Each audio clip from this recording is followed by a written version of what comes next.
Hey guys, my name is Zach and this is GG Fistbump. In this video, we'll be taking a look at the PS5's official HD camera. How does it work? Is it worth it? We'll find out. But first, roll the intro.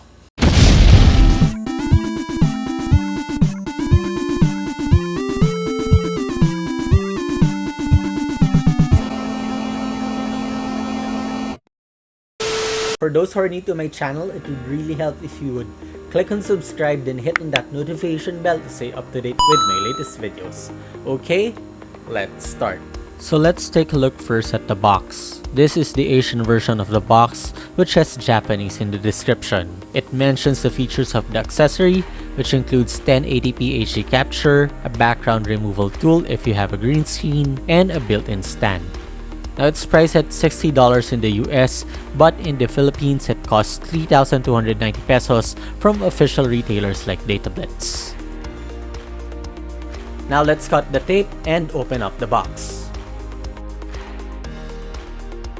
Inside you have another box.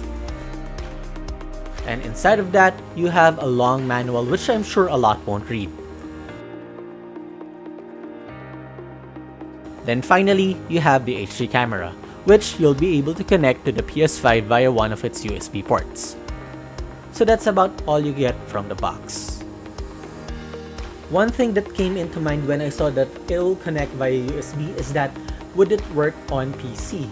However, upon plugging it to my PC, it was not detected as a webcam. That's because the HD camera is not officially supported by Sony. There are some third-party drivers which makes it possible for the camera to work as a webcam, but it's a bit of work instead of being just plug and play. In terms of adjustability of the stand, there isn't much range. Still, it would allow you to place the camera on top of a TV or monitor. Meanwhile, if it's close, you can place it on a flat surface. Unfortunately, you cannot use the PS5 HD camera for PSVR. You'll need a separate PS4 camera and an adapter for the PS5 in order for the PSVR to work. So with that out of the way, where exactly can you use the PS5 camera for? Well, the main function is for streaming purposes. Having just the PS5 allows you to broadcast directly to Twitch or YouTube without the use of capture cards and without the use of PC to set up OBS. And if you want to have your face on screen, the only compatible camera is a PS5 HD camera. Well, the PS4 camera will still work, but it still needs a separate adapter for it to work. All other USB cameras won't work. Now, to have the best experience when streaming on the PS5, it's recommended that you get a USB headset or an external USB microphone for the best sound quality. Your DualSense controller does have a built-in microphone, but it's not really that good in quality. Apart from streaming, you can also add a facecam to your gameplay recording using the Share Factory app on your PS5. Now let's see how the HD camera works. To set the camera up for a stream or a recording, go to Settings. Next, go to Captures and Broadcasts. Then Broadcasts. For video quality, you can choose between 720p or 1080p at 30 frames per second or 60 frames per second. Now, choosing this would depend on your upload speed and bitrate.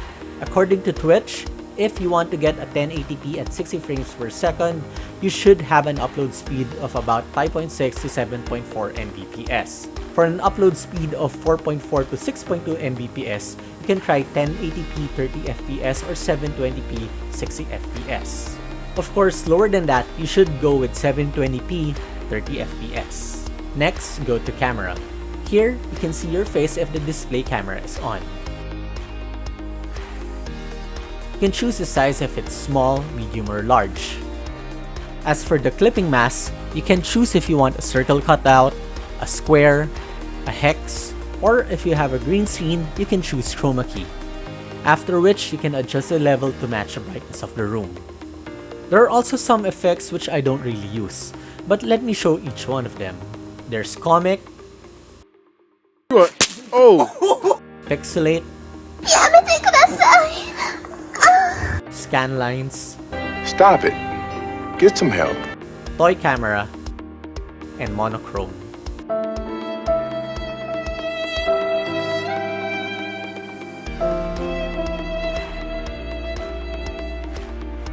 You can also change the brightness,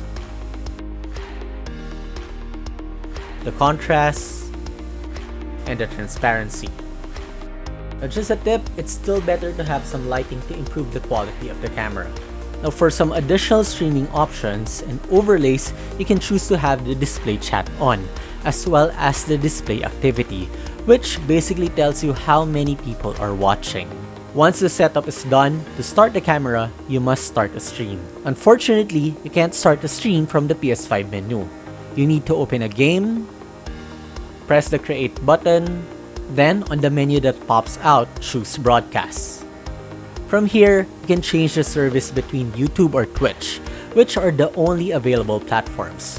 Sorry Facebook streamers. In addition, you can only stream to one service at a time. So just log on to your account in order to link it to your PS5.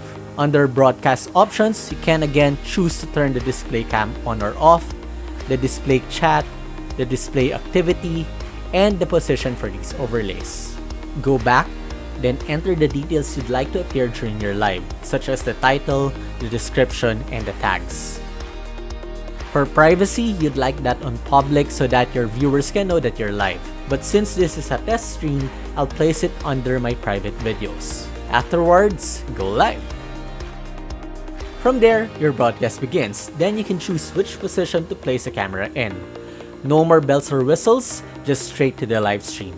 Unfortunately, you can't get a countdown in or an intro if you do that kind of thing. But for a beginner live streamer, this is already an easy setup.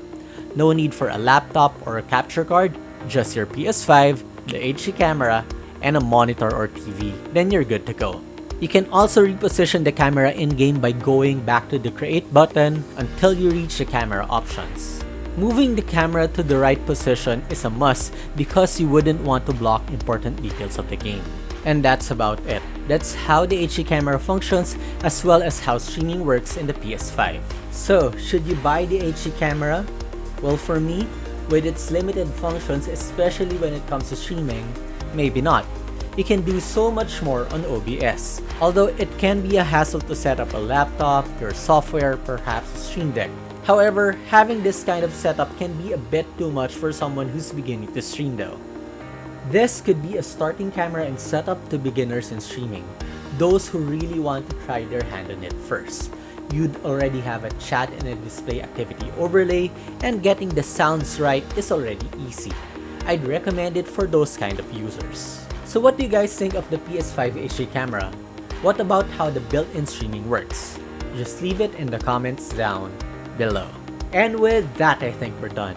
If you found this video helpful, interesting, or entertaining, please leave a like and subscribe to my channel, then hit on that notification bell for more content just like this.